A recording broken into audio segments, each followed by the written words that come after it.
Bonjour. Patrick Leif Fermor.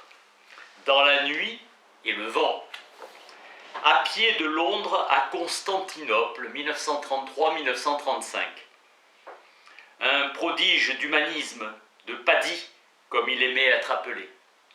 Il a 19 ans. Aventure qui fut le grand événement de sa vie. Quitte Londres à Noël 1933. Plein de joie de vivre, il adore chanter. Désir ardent d'apprendre. Reconstruction de soi, moine étudiant, médiéval itinérant, allant d'ermitage en monastère à la suite de saint Benoît. Il obéit à cette vocation en renonçant à tout. Paddy savait qu'il recevrait au centuple ce qu'il abandonnait. La mort ne rôde pas loin du solitaire. Il avait la foi et l'espérance. Il avoue sa joie dans la conscience que personne ne savait où il était. Après la foi, l'amour qui le porte vers autrui, il s'élève contre tout racisme. Amour de la vie, les fleuves donnaient les grands axes de son voyage, le Rhin puis le Danube. Je voulais réfléchir et écrire. Mon moral à chaque pas s'améliorait. Il neigeait. Remonter le Rhin, je voulais écrire un livre et je traversais l'Europe.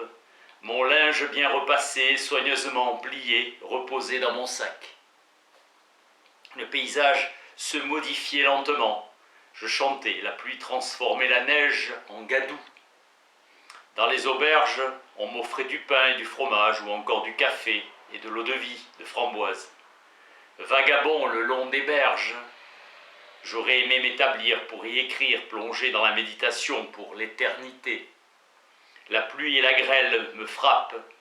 Prague sous la neige, je passe l'après-midi dans la bibliothèque. Je m'empresse de noter tout ce qui se passe avant d'oublier. J'aperçois ma destination qui n'a cessé de grandir à ma vue depuis le premier regard du matin. Je rencontre un vieux berger qui n'a plus qu'une seule dent dans la bouche. Le berger me toucha le bras pour me montrer quelque chose. Grâce à mon rythme d'escargot et à des longs séjours, je nouais de durables amitiés. J'éprouve des remords d'avoir à ce point dévié de mes intentions premières. Dette envers Rudolf Fischer pour sa culture encyclopédique et son enthousiasme austère. Sa vigilance m'a épargné bien des erreurs. De temps à autre, un village apparaissait en contrebas, où les cigognes étaient perchées sur une patte parmi les brindilles de vieux nids sur le chaume et les cheminées. Je songeais à coucher à la belle étoile, le vent était si doux qu'on voyait à peine bouger une feuille en ce Pâques 1934. 11 semaines depuis la neige à Ulm, seulement j'aurais cru que la moitié de ma vie s'était écoulée. Tiens, dit le fils de mes hôtes, me tendant d'une main un gobelet d'eau et un tube d'Alka-Seltzer de l'autre. À Budapest, mes hôtes sont pleins de gentillesse et de tolérance. Après une vie de désastres scolaires et de mauvais bulletins, ma chance semblait avoir tourné. Mes examens auraient raté à cause des maths. Débauche d'hospitalité chaleureuse et illimitée depuis ma halte munichoise et les lettres envoyées par mes amis russo-baltes.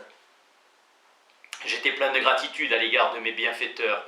Ma façon de prendre les choses, ressemble à celle de l'otarie à qui l'on jette des harengs fumés. Personne voyagea ainsi et mon expédition avait la valeur de la rareté. Une seule fois dans mon périple, j'ai rencontré une personne qui a eu la même idée.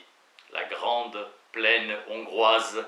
Mon carnet acheté à Bratislava fut oublié par erreur dans la demeure d'une amie en Roumanie. Non loin de Prout, après les décennies de séparation, je le récupère miraculeusement intact. Dans la bibliothèque, je collectais le plus grand nombre d'informations. L'archiduc Jean prit la tête d'une armée contre Napoléon à 18 ans et gouverna avec sagesse et justice. Intelligent, il était pétri des principes de Rousseau. Sa passion pour la vie simple des montagnards en fit une sorte de roi sans couronne de la chaîne des Alpes. Courage, sagesse, compétence, imagination et passion pour la justice. Quelqu'un m'a dit que les autorités roumaines ne permettaient à personne de franchir la frontière à pied, mais seulement en train. Les Hongrois justifiaient leurs revendications territoriales pour des raisons historiques plus qu'ethniques. À Athènes, je déjeune avec Arthur Koestler. Dans une taverne et une conversation dont la question l'intriguait depuis longtemps sera le catalyseur de son ouvrage, La 13e tribu, qui fera grand bruit parmi les historiens juifs. Bruce Chatwin, pour qui les nomades ont fort peu de secrets, m'apprend une trouvaille archéologique de moins 400 avant Jésus-Christ, donc dans un tumulus turc, un kurgan, dans l'Altaï, d'un chef nomade conservé dans la glace. La famille de Chatwin est férue de voyage et ont voyagé en explorant l'Afrique et découvert des lacs et volcans à la frontière éthiopienne. Joseph Teleki voyageait en France avec son cousin bibliophile et devint un ami de Rousseau. Les Hongrois ont minoré l'aspect roumain. Les semaines s'écoulent à lire et converser. Si seulement nous avions le pouvoir de nous voir avec les yeux des autres, me dit le comte en dialecte écossais, le comte Yeno. Le mot glousser aurait pu être inventé pour lui. Istvan nourrissait une passion pour les campagnes napoléoniennes et le plus souvent nous nous contentions de parler jusqu'à l'aube. Le comte déboucha rêveusement une bouteille, à peu près comme les Corses qui célèbrent Napoléon sans mentionner la France. Des sidérantes nouvelles avaient atteint notre vallée. Au milieu de la nuit, Hitler, Göring et Himmler avaient assassiné plusieurs de leurs collègues et plusieurs centaines de subalternes. Personne ne savait la signification de ces sanglants présages. Je prends la direction du sud, les dés sont jetés. Martin Opitz, 1597-1639, fut le père de la poésie allemande, professeur de philosophie de l'Académie de Bethlen, poète silésien.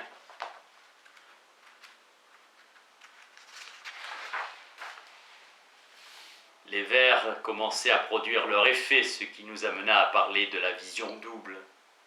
Nous marchions prudemment et sournoisement comme sur un nuage. Ses lunettes étincelaient comme des carreaux. Il nettoya ses binocles cerclés de fer.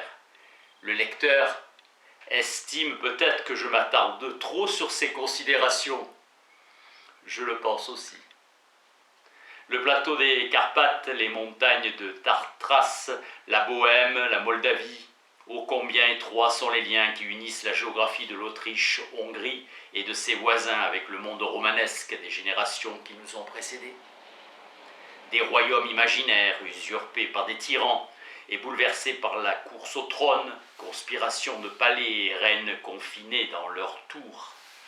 Des tribus errantes de bohémiens qui volent les enfants dans les châteaux. Édouard Herriot nous laisse un message consolant. La culture, c'est ce qui reste quand on a tout oublié. Les voyages de ce genre sont riches de bien-être, qu'ils élèvent l'esprit, et c'est pourquoi, conforté par la joie d'arpenter à nouveau la route, je me trouvais bientôt guéri de mon sentiment de solitude. Un aubergiste me cita un couplet dont l'auteur est Martin Luther. Qui n'aime pas le vin, les femmes et chanter reste un sot sa vie durant. À la différence des autres saxons, luthériens, les souabes étaient tous catholiques. Le sentier plongeait dans une petite vallée, où un cours d'eau bondissait de bassin en bassin depuis le cœur de la montagne. Comme d'habitude, une tribu de bohémiens a réussi à transformer un coin de forêt en taudis. Ils cherchent de l'or, des particules infinitésimales, d'où la nécessité des canaux et des pots pour les attraper. Les spécialistes rapprochent cette technique de la toison d'or. La Transylvanie est une ancienne source d'or du monde antique, et il se peut que les trésors d'Égypte en aient été extraits. On l'apprécie pour sa chaude teinte vermeille. J'avais lu que sous le signe de Jean sans terre, un écureuil pouvait traverser l'Angleterre sans poser pied à terre, patte à terre. Des forêts. Chaque journée passée dans les montagnes semblait contenir davantage que toute une semaine dans la vallée. Plongeant vers la rivière, le sentier le traversait à plusieurs reprises sur les ponts de bois. Dans toute l'Europe centrale, l'aura du Saint-Empire romain germanique disparut, celle du royaume de Charlemagne et les mystères de la chrétienté d'Occident flottaient dans l'air. J'explorais la ville seule. C'est des séfarades qui étaient issus, Spinoza, communauté juive des pays méditerranéens, Askénazes pour les juifs d'Europe orientale. L'hérésie a toujours été liée par l'Occident à la Bulgarie, d'où l'appellation médiévale de bougre. On m'introduisait à la poésie bulgare, Irsto Botev et Ivan Farsov, le Woodworth bulgare. Les Bulgares sont tenus pour les meilleurs fabricants de yaourts de la péninsule balkanique. Le mot yaourt n'est pas utilisé, mais s'appelle lait maigre qui solo mleko. Je désire apprendre l'histoire des peuples, et je dévore à cette fin les encyclopédies et les ouvrages de référence dans toutes les langues qui me sont compréhensibles. La religion juive est faite pour les êtres humains, alors que nul ne peut pratiquer le christianisme correctement en menant une vie ordinaire.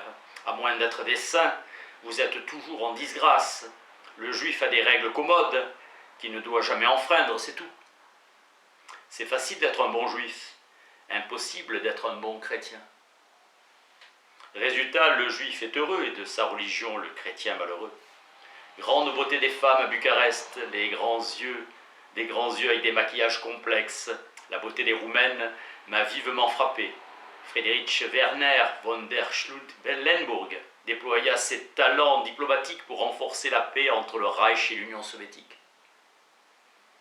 Il fut exécuté pour complicité dans le complot de juillet 1944 contre Hitler. Au dehors, la barrière montagneuse était peut-être l'entonnoir par lequel les hordes de Gengis Khan avaient déferlé sur l'Europe en 1241 pour tout tailler en pièces. Au nord, les Juifs parlent un dialecte allemand et portent des noms d'origine allemande comme Schwarz, Weiss, Goldberg. Des noms slaves tels Moisky ou Rabinovitch au lieu des antiques noms hébreux. Au cœur de la perversité et des délices de Bucarest, je suis travaillé par ma conscience qui me reproche tout cet hédonisme. Grâce au mot étudiant sur mon passeport, je prenais tous mes repas dans un restaurant universitaire. Un Arménien était bouche bée quand je lui dis que c'était la première fois que je venais de voir un cadavre. J'ai 19 ans, quelle vie irréelle je menais. Fringale de lecture, il n'y avait qu'une seule chose à faire, continuer. Il se blesse. Les cigognes godillent vers l'équateur à 100 brasses au-dessus de ma tête. L'adoption des caractères latins aux dépens de l'écriture sacrée du Coran, l'alcool, la dissolution des derviches, les prières en langue vernaculaire, l'interdiction du fez et le dévoilement des femmes sont l'œuvre de Satan. Le principal trésor du mont Athos sont les manuscrits de la bibliothèque, dont le Codex Sinaiticus, l'un des plus anciens, 4e siècle. Manuscrit grec que de l'Ancien et du Nouveau Testament découvert en 1844 au couvent de Sainte-Catherine et conservé au British Museum de Londres. Les monastères des météores de Thessalie sont édifiés sur des pinacles naturels et datent du XIVe siècle. Dans la gorge, la neige était profonde car aucun soleil ne pouvait pénétrer les bois pour la faire fondre. Les rigueurs de la vie ont marqué la plupart des moines qui sont décrépits, brisés, à l'ossature décharnée. Leur souffrance est indescriptible. On attribue au prince Miloš Obrenović la fondation de l'État moderne de Serbie, libérateur des Turcs ottomans. Orphée, rompant la promesse de ne pas regarder en arrière avant d'avoir quitté l'Hadès, a perdu Eurydice. Ouvrage en 3 volumes, le second se terminant aux gorges du Danube, à la frontière de la Serbie et de la Roumanie. Le chef-d'œuvre était inachevé. Nombreux sont ceux qui désespéraient de lire la fin, surtout après le décès de l'auteur en 2011. Porté par la traduction admirable de Guillaume Villeneuve, le miracle a eu lieu. L'éditeur londonien annonce la parution du 3e et dernier ouvrage du récit, 80 ans après le départ de Paddy. Il était plein de joie de vivre et incroyablement lettré pour son âge. Il marchera pour penser, pour voir et tout simplement pour vivre.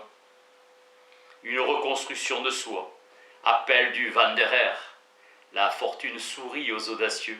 À plusieurs reprises, il n'a pas d'argent pour manger.